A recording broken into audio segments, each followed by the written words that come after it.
Que dire de moi? Que partager? En quoi mon histoire peut-elle être inspirante pour les autres? Moi, j'ai l'impression de sortir d'une tornade qui s'est emballée les 30 dernières années. Qui tourne vite, haut, fort, encore plus vite, encore plus haut, encore plus fort. J'ai commencé mes études au lycée hôtelier de Marseille, timide, introvertie, peu sûre de moi. J'avais pourtant l'air du contraire. J'ai commencé à aller vers les gens, j'ai commencé à travailler, gagner de l'argent. J'ai découvert l'envers du décor, les coulisses, les belles Bastilles, les restaurants, les hôtels. J'ai été happée, passionnée par la gastronomie, faire plaisir, la vie de groupe, le challenge en équipe, la relation d'intimité avec les clients. Pour moi qui ai manqué d'un univers familial enveloppant, j'ai trouvé une famille. J'ai observé les codes, les postures. J'ai appris les formules de politesse, les sourires bien placés. J'ai appris à rentrer en lien. Et je suis sortie de la coquille, petit à petit. Après mon BTS, j'ai fait une demande d'admission à licence. Et on m'a admis. Avant ça, je suis partie 6 mois aux États-Unis, licence, puis 6 mois à Londres, maîtrise. À l'issue de ces 2 années, j'avais servi un grand nombre d'assiettes,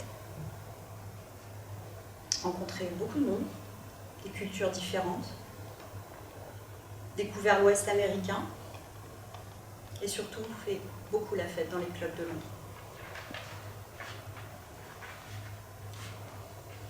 2 années d'études sans réel engagement, et qui m'ont malgré tout permis de valider ma maîtrise en gestion des ressources humaines à la faculté économie et de gestion d'Aix-en-Provence. Avec un peu de stratégie de pointe, travail de dernière minute, ça tournait déjà un peu.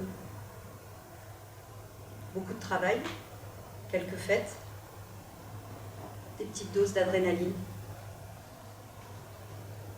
Les opportunités professionnelles se sont présentées et j'ai dit oui à tout. Kéros.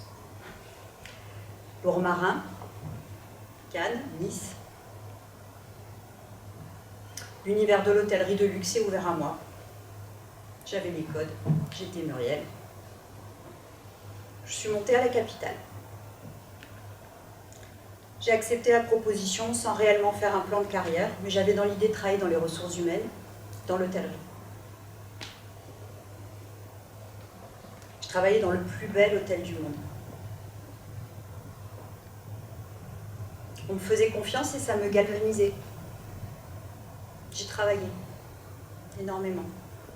Jour, nuit, 5 jours, 6 jours, 7 jours, parfois 48 heures non-stop. J'avais un sentiment de surpuissance.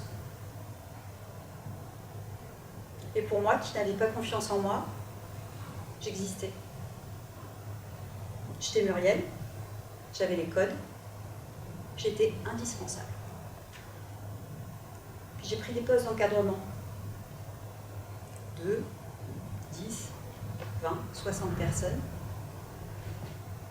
J'ai explosé mes budgets.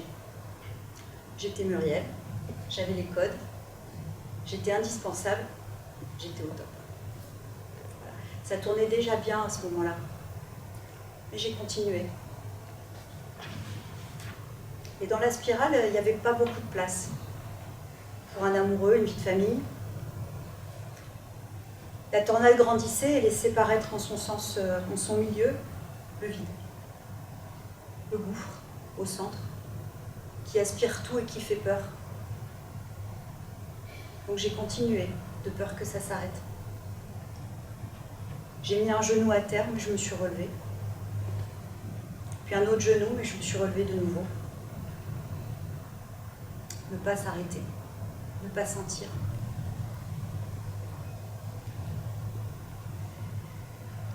La naissance de mon fils m'a réveillée.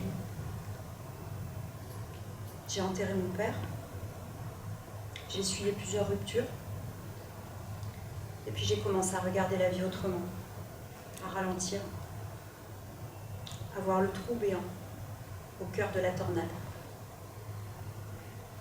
Elle a commencé à ralentir et je n'ai pu voir que les dégâts laissés sur le passage, pour mes proches et surtout pour moi.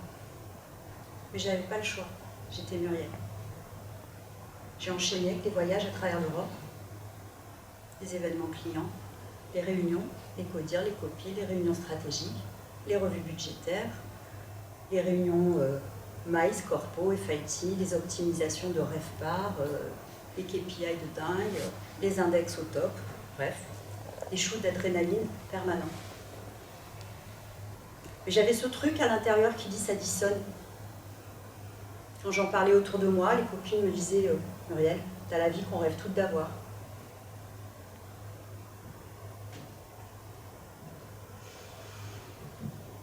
Et puis j'ai commencé à étudier l'analyse transactionnelle. Et là, les notions d'injonction, de jeu psychologique, de structuration du temps, de scénario, ont apporté un sens différent, plus personnel. J'ai compris pas mal de choses, notamment mon rapport à moi, aux autres et au monde. J'étais inaccessible, et notamment à moi-même. J'étais au monde avec une forme d'assurance, d'arrogance. J'avais bien fait pour surtout ne pas sentir la vulnérabilité. La petite voix à l'intérieur s'est faite plus forte, plus affirmée, plus intense. J'ai quitté cet univers professionnel que j'adore, tout en ne voulant plus faire semblant. J'ai entendu « ça t'allait tellement bien, Muriel, tu m'impressionnes tellement ». L'envie d'y être, d'y devenir, mais autrement, pas comme ça. L'envie de faire de la place, l'envie de prendre le temps, laisser la petite voix s'exprimer et l'écouter. Avec ce foutu vide, pas d'autre choix que de regarder les choses en face. J'ai entamé plusieurs chemins en 2021. Un chemin plus personnel, Compostelle, et un chemin laissant place à ma créativité, ma capacité d'analyse et l'envie d'agréger un petit peu tout ce que j'ai fait par le passé. J'ai construit un projet professionnel et postulé au Master 2 en coaching des organisations. J'ai appris à dire stop, j'ai appris à dire non, à sortir de la contre-dépendance. Et aujourd'hui, je me présente. Je suis Muriel. Je suis terrifiée par le vide, mais je me soigne. Je n'ai pas vraiment les codes, je n'ai pas toujours les mots, mais je tente l'authenticité et la simplicité.